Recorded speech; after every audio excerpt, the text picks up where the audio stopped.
আজকে আমি অষ্টম শ্রেণীর সাহিত্যমেলা বইটির অন্তর্গত নাট্যকার দ্বিজেন্দ্রলাল রায়ের লেখা চন্দ্রগুপ্ত নাট্যাংশটির পার্ট টু অর্থাৎ শেষের দিকে হাতে কলমে যে সকল প্রশ্ন উত্তর রয়েছে সেইগুলি নিয়ে আলোচনা করব। তাই আমার প্রিয় ছাত্রছাত্রীরা আজকের ক্লাসটি অবশ্যই তোমরা প্রথম থেকে শেষ পর্যন্ত খুব মনোযোগ সহকারে দেখার চেষ্টা করবে।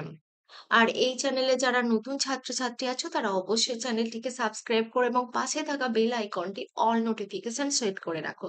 তাতে আমি এই ক্লাসে যে ভিডিওগুলি আপলোড করব তার নোটিফিকেশন তোমরা পেয়ে যাবে। এখন আমি প্রশ্ন উত্তর পর্বে চলে যাচ্ছি। 5, নিচের প্রশ্নগুলির উত্তর নিজের ভাষায় লেখো। 5.1 নাট্যাংশটি অবলম্বনে ঐতিহাসিক নাটকের পরিবেশ সৃষ্টিতে নাট্যকারের দক্ষতার পরিচয় দাও। চন্দ্রগুপ্ত নাট্যাংশটি চন্দ্রগুপ্ত নাটক থেকে নেওয়া হয়েছে। এটি একটি ঐতিহাসিক নাটক। এই ঐতিহাসিক নাটকের পরিবেশ যেই নাট্যাংশটিতে তৈরি হয়েছে সেই নাট্যাংশটিতে এই ঐতিহাসিক নাটকের পরিবেশ সৃষ্টিতে নাট্যকারের দক্ষতার পরিচয় দিতে হবে। উত্তরটা দেখো। নাট্যকার দ্বিজেন্দ্রলাল রায়ের লেখা একটি বিখ্যাত ঐতিহাসিক নাটক চন্দ্রগুপ্ত 1919 খ্রিস্টাব্দে এই নাটকটি প্রকাশিত হয়।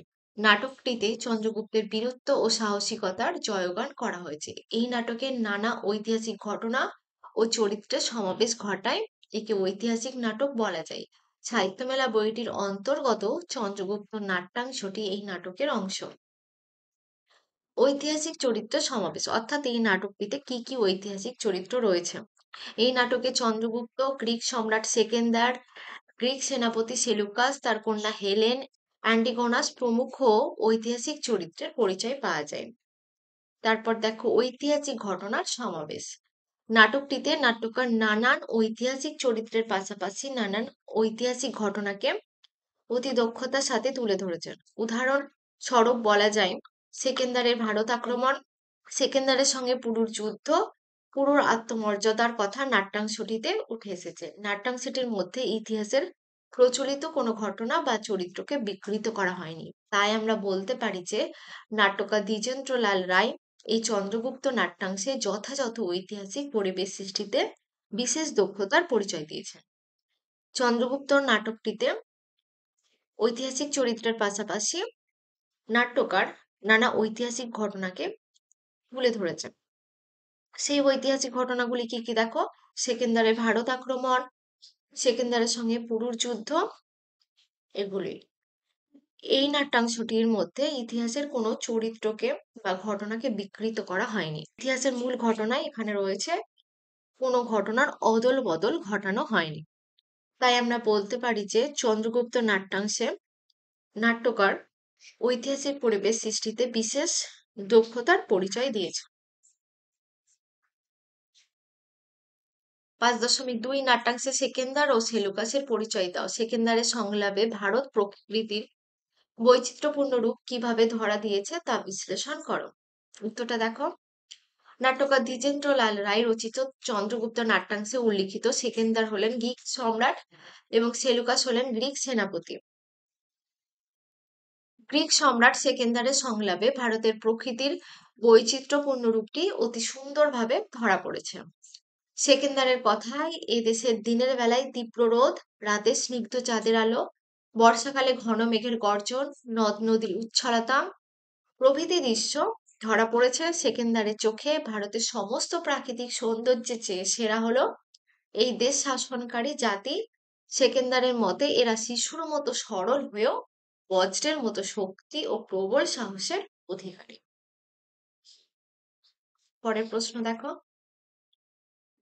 5.3 চমকিত হলাম। কার কথায় বক্তা চমকিত হয়েছিলেন, তার চমকিত হওয়ার কারণ কি।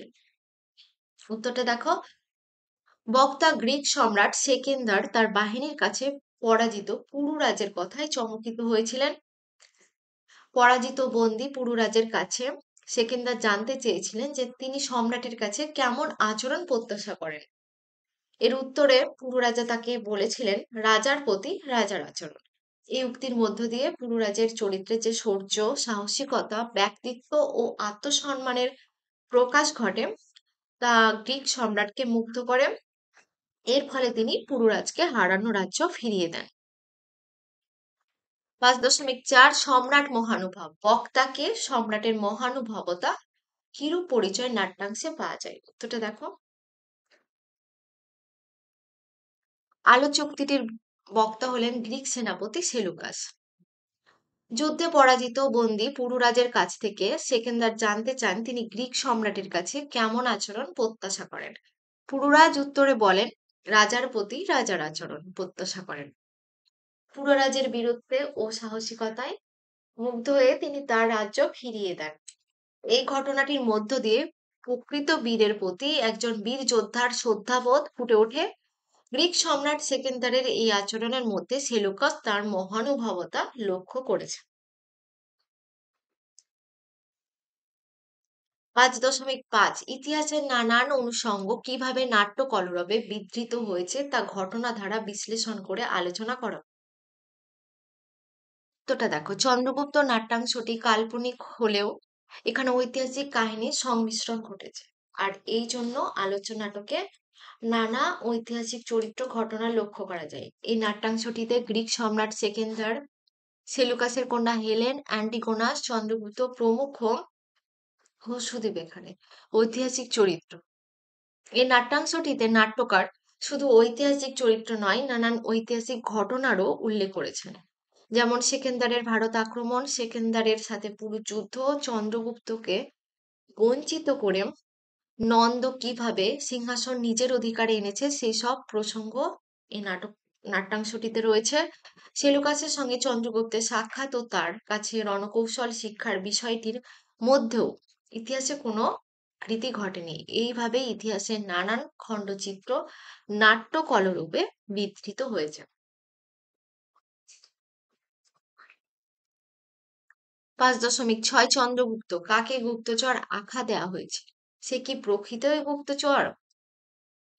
উত্তর, মগধের রাজপুত্র চন্দ্রগুপ্তকে গুপ্তচর আখ্যা দেওয়া হয়েছে। নাটকের ঘটনার লক্ষ্য করলে স্পষ্টভাবে জানা যায় চন্দ্রগুপ্ত প্রকৃতপক্ষে গুপ্তচর নন।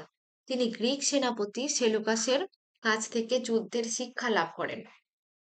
সেলুকাস চন্দ্রগুপ্তের আগ্রহ দেখে খুশি হয়ে তাকে বাহিনী পরিচালনা, সৈন্য সাজানোর কায়দা, যুদ্ধের নিয়ম কানুনের শিক্ষা দেন। গ্রিক শিবিরের মধ্যে এক নির্জন স্থানে বসে চন্দ্রগুপ্ত সেই শিখে নেওয়া বিষয়গুলি একটি শুকনো তালপাতায় লিখেছিলেন। এমন সময় তিনি অ্যান্টিগোনাসের কাছে ধরা পড়ে যান এবং গুপ্তচর আখ্যা দেন। পত্রের অর্থ বুঝতে না পেরে অ্যান্টিগোনাস তাকে সম্রাটের কাছে ধরে নিয়ে আসেন এবং গুপ্তচর আখ্যা দেন। কিন্তু কাহিনীর অগ্রগতির সাথে সাথে একথা স্পষ্ট হয় যে গ্রিক বাহিনীর বিরুদ্ধে গুপ্তচর বৃত্তির কোনো ইচ্ছা চন্দ্রগুপ্তের ছিল না। 5.7 সেকেন্দার একবার সেলুকাসের প্রতি চাহিলেন, তার এই ক্ষণিক দৃষ্টিপাতের কারণ কি? উত্তর দেখো, অ্যান্টিগোনাস চন্দ্রগুপ্তকে গুপ্তচর ভেবে সম্রাট সেকেন্দারের কাছে নিয়ে এলে সেকেন্দার চন্দ্রগুপ্তের কাছে প্রকৃত বিষয়টি জানতে চান। সে কথার উত্তরে চন্দ্রগুপ্ত তার পারিবারিক বিরোধের বিষয়টি জানান। তিনি আরো বলেন যে হৃতরাজ্য পুনরুদ্ধার করাই তার উদ্দেশ্য, সেই কারণে তিনি সেলুকাসের কাছে সেনাবাহিনী পরিচালনা ও সামরিক নিয়মকানুন শিখেছেন। 5.8 চন্দ্রগুপ্ত সেলুকাসের কিরূপ সম্বন্ধের পরিচয় নাট্যাংশে মেলে? উত্তরটা দেখো, অ্যান্টিগোনাস চন্দ্রগুপ্তকে গুপ্তচর ভেবে সম্রাট সেকেন্দারের কাছে নিয়ে এলে সেকেন্দার চন্দ্রগুপ্তের কাছে প্রকৃত বিষয়টি জানতে চান। সেই কথার উত্তরে চন্দ্রগুপ্ত তার পারিবারিক বিরোধের বিষয়টি জানান। তিনি আরো বলেন যে হৃতরাজ্য পুনরুদ্ধার করাই তার উদ্দেশ্য, সেই কারণে তিনি সেলুকাসের কাছে সেনাবাহিনী পরিচালনা ও সামরিক নিয়মকানুন শিখেছেন। প্রবল শক্তিশালী গ্রিক বাহিনীর সেনানায়ক হয়েও বিপর্যস্ত চন্দ্রগুপ্তকে সাহায্য করার মধ্য দিয়ে সেলুকাসের উদারতা ও সহানুভূতির পরিচয় পাওয়া যায়। চন্দ্রগুপ্তের আচরণ, কথাবার্তা, চেহারা দেখে কখনোই তাকে গুপ্তচর হিসাবে সন্দেহ হয়নি সেলুকাসের। তাই তিনি এই ভাগ্যহারা কিন্তু উদ্যমী যুবকটির সঙ্গে গ্রিক সামরিক কথার বিষয়ে আলোচনা করতেন। নাট্যাংশে দেখা যায় অ্যান্টিগোনাস যখন রাগের বশে সেলুকাসের মাথা লক্ষ্য করে তরবারি চালায়, চন্দ্রগুপ্ত তারও চেয়ে দ্রুতগতিতে নিজের তরবারি দিয়ে সে আঘাতকে আটকে দেন। এইভাবেই তিনি শিক্ষাগুরু সেলুকাসের ঋণ শোধ করেন। 5.9 তাই এই পত্রে লিখে নিচ্ছিলাম। কার উক্তি সে কি লিখে নিচ্ছিল, তার এই লিখে নেওয়ার উদ্দেশ্য কি? আলোচ্য অংশটি নাট্যকার দ্বিজেন্দ্রলাল রচিত চন্দ্রগুপ্ত নাট্যাংশ থেকে নেওয়া হয়েছে। বক্তা হলেন মগধের নির্বাসিত রাজপুত্র চন্দ্রগুপ্ত। চন্দ্রগুপ্ত গ্রিক সেনাপতি সেলুকাসের কাছে গ্রিকদের নানান সামরিক কৌশল শিখেছিলেন, যেমন সেনাবাহিনী পরিচালনা, সৈন্য সাজানো, যুদ্ধের সময় গৃহীত কৌশল ইত্যাদি। সেই বিষয়গুলি তিনি একটি শুকনো তালপাতায় লিখে রেখেছিলেন। তার লিখে নেওয়ার উদ্দেশ্য কি? চন্দ্রগুপ্তের বইমাত্রের ভাই নন্দ মগধের সিংহাসন অধিকার করে তাকে রাজ্য থেকে নির্বাসিত করেছিলেন। চন্দ্রগুপ্ত এই ঘটনার প্রতিশোধ নিয়ে তার হারানো রাজ্য পুনরুদ্ধার করতে চাইছিলেন। সেই উদ্দেশ্যে তিনি গ্রিক সেনাদলের অন্যতম প্রধান সেনাপতির কাছে রণকৌশল শিখেছিলেন, এবং সেই বিষয়টি যাতে স্মরণে থাকে তা তা লিখে নিয়েছিলেন। তা লিখেও নিয়েছিলেন।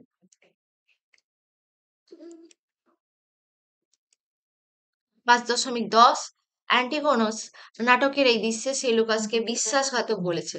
তোমার কি সেলুকাসকে সত্যি বিশ্বাসঘাতক বলে মনে হয়? যুক্তি সহ আলোচনা করো।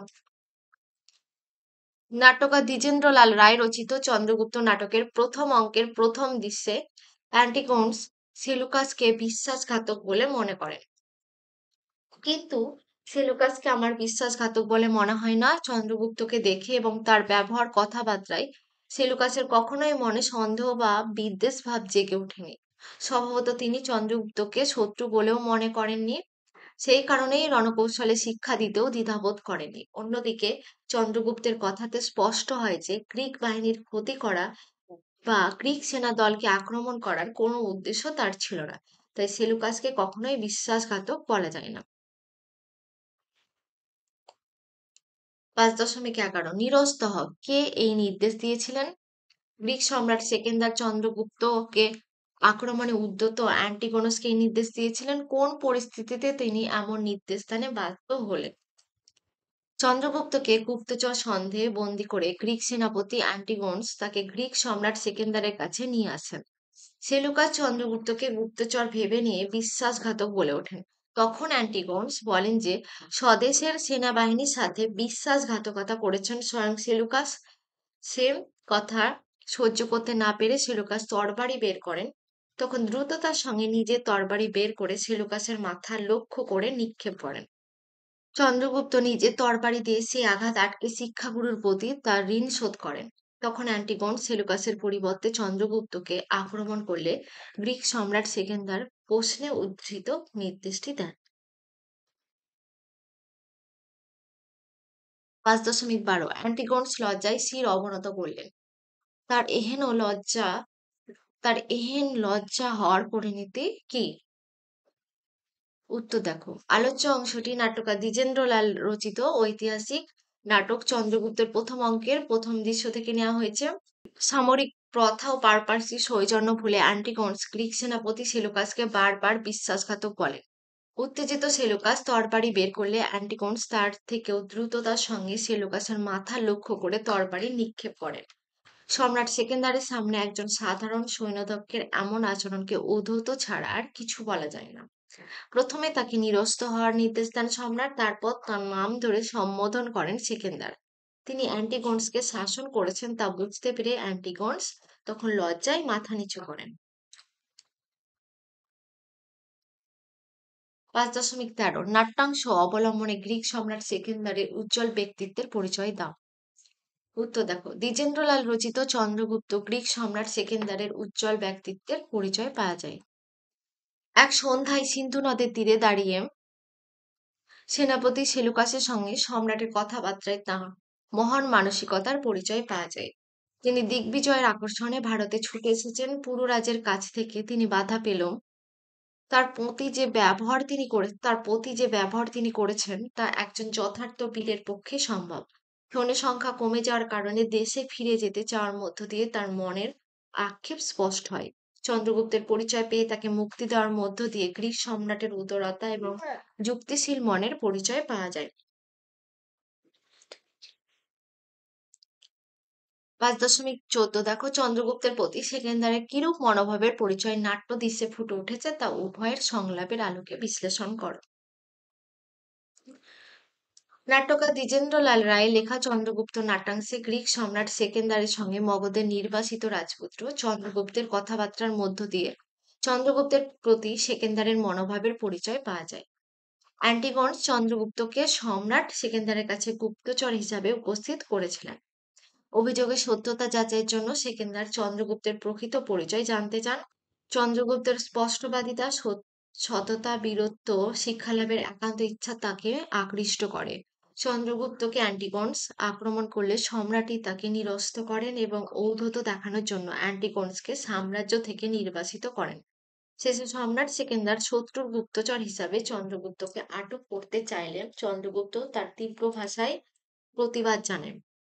তিনি বলেন, সম্রাট আমায় বধ না করে বন্দী করতে পারবেন না। চন্দ্রগুপ্তের এই সাহসিকতায় মুগ্ধ হয়ে গ্রিক সম্রাট তাকে জানান যে তিনি চন্দ্রগুপ্তকে কেবল পরীক্ষা করেছিলেন। চন্দ্রগুপ্তকে নিজ রাজ্যে ফিরে যাওয়ার অনুমতি দিয়ে সম্রাট তাকে আশীর্বাদ করেন, তুমি হৃত রাজ্য পুনরুদ্ধার করবে, তুমি দুর্জয় দিগ্বিজয়ী হবে। এর মধ্যে দিয়ে তার উদার মনোভাবের পরিচয় পাওয়া যায়। 6, নিচের বাক্যগুলি থেকে সন্ধিবদ্ধ পদ খুঁজে নিয়ে সন্ধি বিচ্ছেদ করো। আমি 6.1 আমি নির্বাক হয়ে দাঁড়িয়ে দেখি। এখানে দেখো সন্ধিবদ্ধ পদ হচ্ছে নির্বাক, নি যুক্ত বাক, এখানে বিসর্গ দেবে। তারপর এটা দেখো 6.2 বিশাল নদ নদী ফেনীর উচ্ছ্বাসে উদ্যম বেগে ছুটছে। এখানে দেখো উচ্ছ্বাসে, উদ্যুক্ত শ্বাসে। 6.3 সে নির্ভীক নিষ্কম্প স্বরে উত্তর দিল, রাজার প্রতি রাজার আচরণ। এখানে দেখো কি হবে, নির্ভীক নিযুক্ত ভিক, আরেকটি হবে দেখো নিষ্কম্প নিযুক্ত কম্প, এখানে বিসর্গ দেবে। 6.4 আমি এসেছি শৌখিন দিগ্বিজয়ে। এখানে দেখো সন্ধি বিচ্ছেদ পদ দিগ্বিজয়, দিকযুক্ত বিজয়ে। 6.5 তুমি হৃত রাজ্য উদ্ধার করবে, উদ্ধার উদ্যুক্ত হার। 7 বাক্য সমাসের নাম লেখো। দ্বৈত সৈন্য কি হবে, দ্বৈতদের সৈন্য সম্বন্ধ তৎপুরুষ সমাস। নদ নদী, নদ ও নদী দ্বন্দ্ব সমাস। স্নেহ ছায়া, স্নেহ রূপ ছায়া, রূপ ও কর্মধারায় সমাস। অসম্পূর্ণ, সম্পূর্ণ নয় না তৎপুরুষ সমাস। বিজয় বার্তা, বিজয়ের বার্তা সম্বন্ধ তৎপুরুষ সমাস। অব্রবেধি, অব্রভেদী, অব্রকে ভেদ করে যে উপপদ তৎপুরুষ সমাস। 8 কি আর কাল নির্দেশ করো। 8.1 হেলেন সেলুকাসের হস্ত ধরিয়া তাহার পার্শ্বে দণ্ডায়মানা। ঘটমান বর্তমান এটা। 8.2 এই মরুভূমি স্বেচ্ছাচারের মতো তপ্ত বালুরাশি নিয়ে খেলা করছে, এটি হচ্ছে ঘটমান বর্তমান। 8.3 চমকিত হলাম, এটিও হচ্ছে সাধারণ বর্তমান। 8.4 আমার শিবিরে তুমি গুপ্তচর হয়ে প্রবেশ করছো, এটি পুরাঘটিত বর্তমান। 8.5 নির্ভয় তুমি তোমার রাজ্যে ফিরে যাও, বর্তমান অনুজ্ঞা। 9 নিম্ন রেখাঙ্কিত শব্দগুলির কারক বিভক্তি নির্দেশ করো। 9.1 কি বিচিত্র এই দেশ, দেশ কর্মকারকের শূন্য বিভক্তি। কি বিচিত্র, কি কি বিচিত্র এই দেশ, এখানে প্রশ্ন করলে উত্তর পাচ্ছি কি বিচিত্র দেশ, তাই এটি কর্মকারক শূন্য বিভক্তি। 9.2 আমি বিস্মিত আতঙ্কে চেয়ে থাকি, এটি হচ্ছে অপাদান কারকের, এটি হচ্ছে অপাদান কারকে এই বিভক্তি। 9.3 মদমত্ত মাতঙ্গ জঙ্গম পর্ব সম মন্থর গতিতে চলেছে, কর্তিকারকের এটি শূন্য বিভক্তি। 9.4 বাধা পেলাম প্রথম সেই শতদ্র তীরে, অধিকরণ কারকে এই বিভক্তি। 9.5 আমি যা শিখেছি তা এই পত্রে লিখে নিচ্ছিলাম, এটি হচ্ছে অধিকরণ কারকে এই বিভক্তি। 10 নিচের শব্দগুলির দল বিশ্লেষণ করো। স্থিরভাবে, স্থির ভাবে, স্থির রুদ্ধ ভা মুক্ত বে মুক্ত। নিষ্কম্প স্বরে, নিস রুদ্ধ, কম্প রুদ্ধ, পো মুক্ত, ছ মুক্ত, রে মুক্ত। বিজয় বাহিনী, বি মুক্ত, জয় রুদ্ধ, পা মুক্ত, হি মুক্ত, নি মুক্ত। চন্দ্রগুপ্ত, চন রুদ্ধ, দ্রো মুক্ত, দ্রো মুক্ত, কু রুদ্ধ, তো মুক্ত।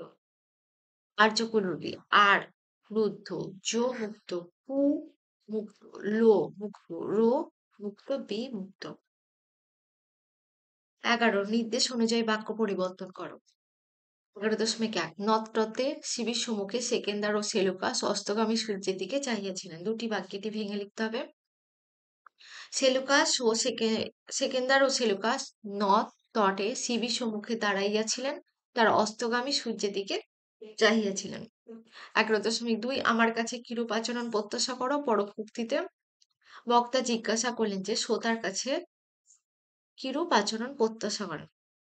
বক্তা জিজ্ঞেস করলেন যে শ্রোতা তার কাছে কিরূপ আচরণ প্রত্যাশা করেন। 11.3 জগতে একটা কৃতি রেখে যেতে চায় না সূচক বাক্যে লেখো। জগতে একটা কৃতি না রেখে যেতে চায় না। 11.4 আমি যা শিখেছি তা এই পত্রে লিখে নিচ্ছিলাম। সরল বাক্যটি লিখতে হবে আমার শেখা বিষয়গুলি এই পত্রে লিখে নিচ্ছিলাম।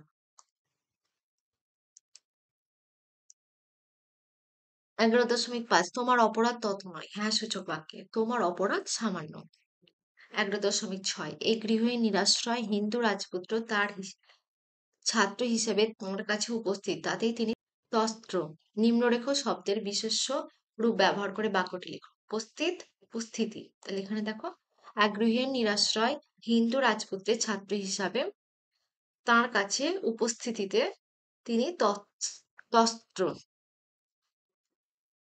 11.7 কি বিচিত্র এই দেশ। নির্দেশক বাক্যে লিখতে হবে এই দেশ হলো অতি বিচিত্র। 11.8 সত্য সম্রাট না সূচক বাক্যে লেখো মিথ্যা নয় সম্রাট। 11.9 এই দিগ্বিজয় অসম্পূর্ণ রেখে যাচ্ছেন কেন সম্রাট। পরবর্তীতে বক্তা প্রশ্ন করলেন যে এই দিগ্বিজয় অসম্পূর্ণ রেখে যাওয়ার কারণ কি। 11.10 ভারতবাসী মিথ্যা কথা বলতে এখনো শিখেনি। হ্যাঁ সূচক বাক্যে লেখো ভারতবাসী এখনো পর্যন্ত শুধু সত্য কথা বলতে শিখেছে। 11.11 আমি এরূপ বুঝি নাই। হ্যাঁ সূচক বাক্যে লেখো আমি অন্যরূপ বুঝিয়াছি। 11.12 সেকেন্দারের এত কাপুরুষ তা ভাবি নাই। নিম্নরেখাঙ্কিত শব্দের বিশেষ রূপ ব্যবহার করতে হবে।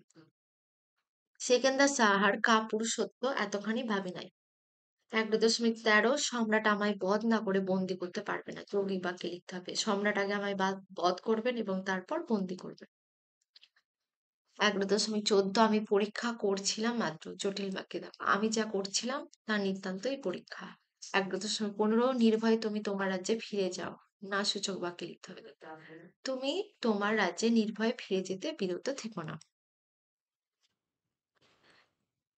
আজকের ক্লাসটা এই পর্যন্ত। যদি তোমাদের ক্লাসটি ভালো লাগে অবশ্যই তোমরা লাইক করবে, তোমাদের ক্লাসের বন্ধুদের সাথে শেয়ার করবে এবং চ্যানেলটিকে সাবস্ক্রাইব করবে। পরবর্তী ক্লাসে কোনো একটি গল্প বা কবিতার বিষয়বস্তু নিয়ে আলোচনা করব। তোমরা সকলেই সুস্থ থেকো এবং খুব মনোযোগ সহকারে পড়াশোনা করো।